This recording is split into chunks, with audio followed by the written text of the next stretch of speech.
Welcome to the Sleep Dives channel. In this explainer, covering pages 590 to 623, we're diving into a really fascinating question.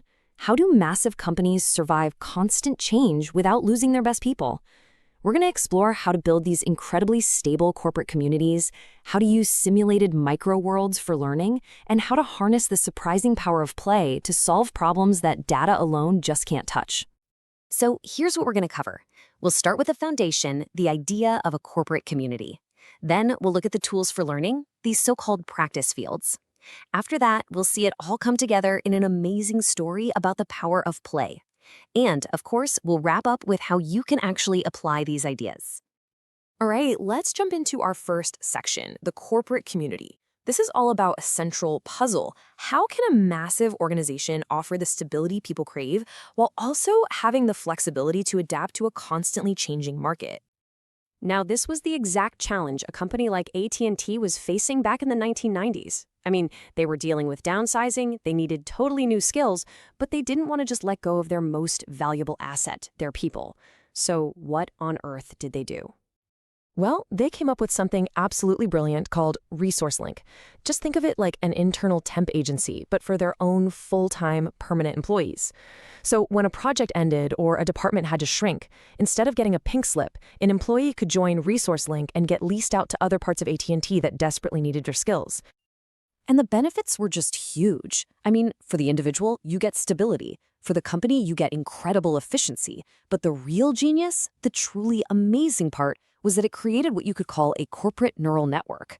As people moved between departments, they were spreading knowledge, building relationships, and breaking down those silos. This gave the leadership a real-time pulse on the entire organization, showing them which parts were thriving and which were struggling. And what AT&T's solution really shows us is that building a community isn't about some grand, abstract mission statement. No, it's about practical systems and clear principles that address real-world needs. The big takeaway here is that you can build this kind of thing anywhere. It all starts with real work, focusing on problems that people genuinely want to solve.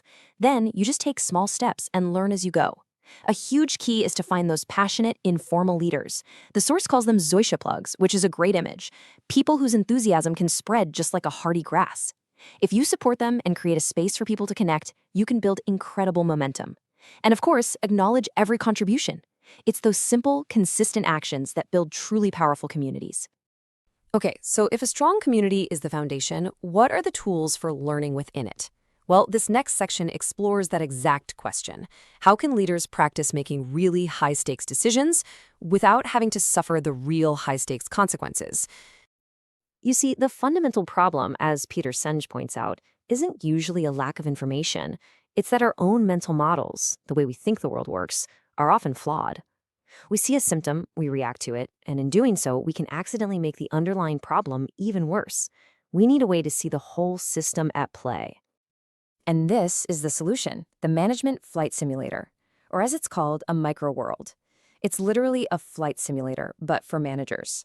It's a safe space, a practice field, where teams can test out their wildest strategies, see the long-term consequences play out in minutes instead of years, and learn from their mistakes without anyone getting hurt or the company losing money. And these simulators have this really powerful dual purpose. On one level, sure, they're for training, just like a pilot learns to fly the plane they're given. But the deeper purpose is all about design. It's not just about learning to operate the system as it is.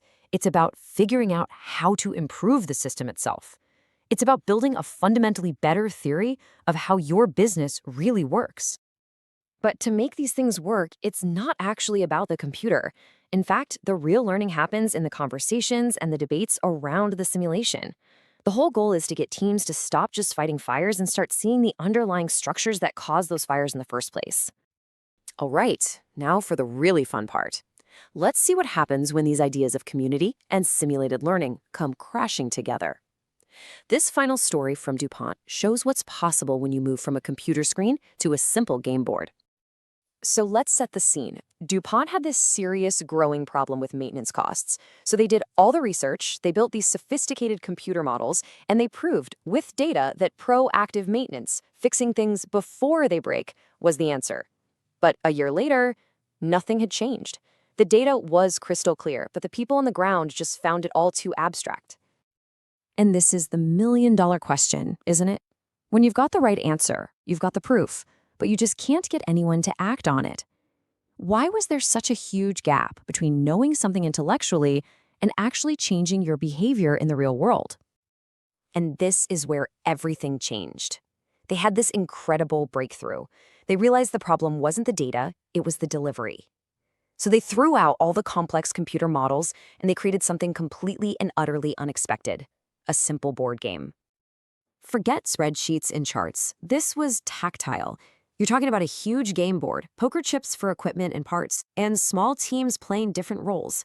They had to physically make the trade-offs. Do we fix this urgent breakdown, or do we invest in preventing the next one?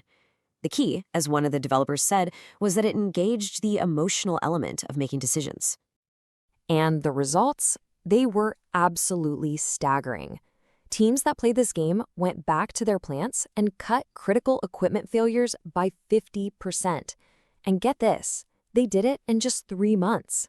This wasn't a small improvement. This was a complete transformation. So why was a simple game so much more powerful than a complex computer model?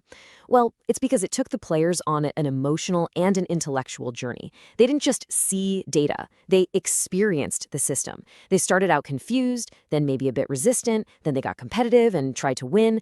But the game was designed to force a shift in perspective. To succeed, they had to stop fighting each other and start managing the whole system together.